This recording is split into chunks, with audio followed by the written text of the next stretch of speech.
नमस्कार दोस्तों, स्वागत है आप सभी का मेरे YouTube चैनल पर। मैं हूं आपका दोस्त राजेंद्र सनोडिया।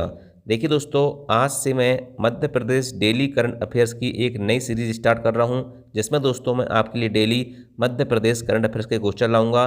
साथ ही उसमें स्टैटिक जीके के क्वेश्चन भी रहेंगे, जो आने वाले मध्य प्रदेश में सभी एग्जाम के दृष्टिकोण से अत्यंत महत्वपूर्ण है। तो चलिए दोस्तों, आज हम पढ़ने वाले हैं 4 अगस्त 2023 के Madhya Pradesh daily current affairs के मोस्ट इंपॉर्टेंट क्वेश्चन। चलिए शुरुआत करते हैं क्वेश्चन नंबर 1 से। मध्य प्रदेश को लगातार दूसरी बार टाइगर स्टेट का दर्जा मिला है। मध्य प्रदेश में बाघों की संख्या बढ़कर कितनी हो गई है? याद रखना दोस्तों, अभी 2018 में जब बाघ गणना की रिपोर्ट आई थी, तब भी मध्य प्रदेश टाइगर स्टेट था। उस समय बाघ थे मध्य प्रदेश में 526, ठीक है। लेकिन अभी दोस्तों जो बाघ गणना रिपोर्ट आई है, 5वीं बाघ गणना रिपोर्ट आई है 2022 की, लेकिन इसे 29 जुलाई 2023 को अंतर्राष्ट्रीय बाघ दिवस इंटरनेशनल टाइगर डे के अवसर पर किया गया है, पेश किया गया है, ठीक है। तो अब जो मध्य प्रदेश में बाघों की संख्या हो गई है ना, वो हो गई है 785, ठीक है। सारे फैक्ट इंपॉर्टेंट है, आपको याद रखना है ना। अब याद रखना, भारत में बाघों की गणना, पहली चीज तो याद रखना, प्रत्येक 4 वर्ष में की जाती है। पहली गणना 2006 में हुई थी, दूसरी 10 में, तीसरी 14 में, चौथी 18 में और 5वीं 22 में हुई है। लेकिन रिपोर्ट अभी हाल ही में क्या हुआ है, 29 जुलाई 2023 को पेश की गई है फाइनल रिपोर्ट, ठीक है। गणना 2022 की है, लेकिन रिपोर्ट 2023 में पेश की गई है। भारत में प्रोजेक्ट टाइगर की शुरुआत कब हुई थी? तो याद रखना दोस्तों, 9 अप्रैल 1973 को भारत में प्रोजेक्ट टाइगर की शुरुआत होती है, ठीक है। अच्छा, कहाँ से हुई थी ये आप मुझे कमेंट करके बताना, ठीक है। तो याद रखना, 9 अप्रैल 1973 को भारत में प्रोजेक्ट टाइगर की शुरुआत तो हो जाती है। तो 9 अप्रैल 2023 को दोस्तों याद रखना, टाइगर प्रोजेक्ट के 50 वर्ष पूर्ण होते हैं। तो इस अवसर पर दोस्तों पहले क्या हुआ था, 9 अप्रैल 2023 को एक रफ रिपोर्ट क्या हुई थी, टाइगर की पेश की गई थी, ठीक है। लेकिन फाइनल रिपोर्ट क्या हुई है, अभी 29 जुलाई 2023 को अंतर्राष्ट्रीय बाघ दिवस के अवसर पर माननीय नरेंद्र मोदी प्रधानमंत्री जी द्वारा क्या की गई है, पेश की गई है।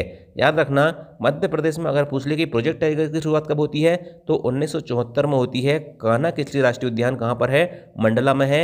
और यहीं से दोस्तों मध्य प्रदेश में टाइगर प्रोजेक्ट की शुरुआत होती है। याद रखना, अंतर्राष्ट्रीय बाघ दिवस 29 जुलाई 2023 को दोस्तों फाइनल रिपोर्ट पेश की गई है। तो भारत में बाघों की कुल संख्या हो गई है 3682, जिसमें प्रथम स्थान पर दोस्तों मध्य प्रदेश रहा है, और एक बार फिर से मध्य प्रदेश टाइगर स्टेट बन चुका है। 785 बाघ हैं। द्वितीय स्थान पर कर्नाटक, तृतीय स्थान पर उत्तराखंड, ठीक है। ये 3 आपको कम से कम याद होना चाहिए, ठीक है। विश्व में टाइगर प्रोजेक्ट के जन्मदाता कौन है? तो गैनी फनफोर्ड विश्व में टाइगर प्रोजेक्ट के जन्मदाता है।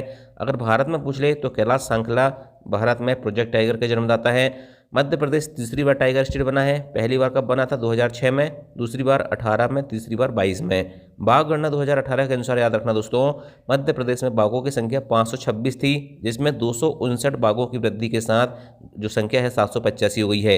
ये भी पूछा जा सकता है कि 2018 से 2022 के बीच में मध्य प्रदेश में बाघों की संख्या में कितने की वृद्धि हुई? तो 259 की बाघों की वृद्धि हुई है।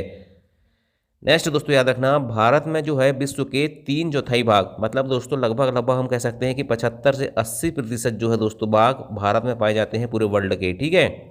और भारत में जो बाघों की वृद्धि दर रही है दोस्तों 2018 से लेकर 2022 तक, वो रही है 6% की दर से, ठीक है। और भारत में टोटल टाइगर रिजर्व हो गए हैं 54।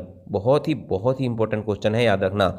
चलिए नेक्स्ट है, हाल ही में राष्ट्रपति द्रौपदी मुर्मू ने उत्कर्ष और उन्मेष उत्सव का शुभारंभ मध्य प्रदेश के किस शहर में किया है?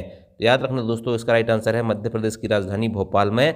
हाल ही में हमारे देश की माननीय राष्ट्रपति महोदया श्रीमती द्रौपदी मुर्मू ने उत्कर्ष और उन्मेष उत्सव का शुभारंभ किया है। क्लियर? चलिए, राष्ट्रपति द्रौपदी मुर्मू जी ने दोस्तों उत्कर्ष और उन्मेष उत्सव जो है इसका उद्घाटन कहाँ किया है? भोपाल में किया है, भोपाल के रविंद्र भवन में, ठीक है।